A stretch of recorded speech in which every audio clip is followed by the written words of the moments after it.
Alright, so I assume that because you've tuned into this second video, you want to know more about the deck.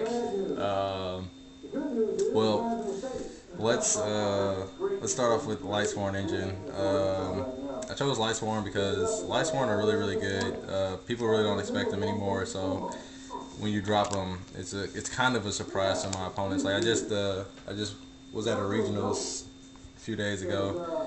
Came in ninth. Misplay, never saw recharge or Lumina. It's always bad. But anywho, yeah, JD, just like when you drop it, it just drops people's jaws. They really don't like it unless they got a fake feather in their hand.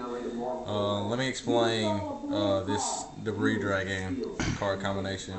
Well, Debris Dragon is really in here to for originally I put it in for Card Trooper to bring back Card Trooper to help mill, and then just go Black Rose because it helped me with the extra mill, and then it helped me Black Rose the field so I can just clear the way for JD. And then I started finding that I had a glow up bulb in the deck, so I was like, well, might as well add Spore and Dandelion. That's really the whole backstory of how these two wound up in the deck, because I just figured, well, if I'm going to have Debris Dragon and if I'm milling, might as well throw in Dandelion. I thought, well, if I'm going to add Dandelion, might as well have Spore. I know that it's a light target count because his targets really are just Raikou and these guys here, the troopers and the Dandelion. I mean, there are other targets in here, but those are the primary targets that you want, so you can synchro for something. Um, that's what he's here for. So like, yeah, just play Debris. It let you Black Rose, it let you Stardust Dragon, let you Scrap Dragon, it lets you really just go whatever you want to go for that time. Then there's these points, like the points, like first was Glow Up Bulb, and then these two got added because of this, and like the deck works. I don't know how it works. It just does work. It just does what it does. I personally don't run Dad in the deck because, well, I don't. It's not that I don't like Dad. It's just I don't know. I don't know where to put that. I personally run Battle Fader in the deck over Spirit Reaper because like your opponent they can no minute Spirit Reaper. They can they can target Spirit Reaper with a bunch of cards. If you're playing categories, then they can just knock off Spirit Reaper like that.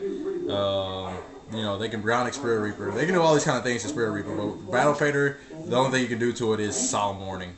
And it's not oftenly that I come across anybody who wants to Solemn Warning a Battle Fader. So, like, Battle Fader, in my personal opinion, is better. I know it gets removed from play, and that takes away from that dark count that you want. But because of the fact that I can mill Battle Faders to the graveyard, then he helps in that aspect. And if I don't mill him, he's in the hand, keeping me defended. Gores, obviously, keeps you protected, and Necroguard keeps you protected. The 3 Chaos Sorcerer is just simply amazing. Like it lets you get rid of like your opponent's big monsters for practically nothing. It's automatically a plus. Main deck 1 Effect Veiler because Effect Veiler just stops a bunch of shit. It's really cool. Benevolent Catastrophe. Well, Benevolent Catastrophe is in here because I wanted a heavy storm. Like Cold Wave was gone. I was like, well, I need something to make sure that I can go explosive whenever I want to go explosive. So this card is the card that did it. Like I was playing against a GB player at my regionals. He had a face down Solemn Warning, 2D Prisms, and a War Chariot. He attacked into my face down Raikou, activated this, and then everything he had got destroyed, and then Raikou finished what was left on his side of the field, and then next turn I just exploded on him. So this card just allows for really explosive plays if you just want to get shit off the field. Double Monster Incarnation.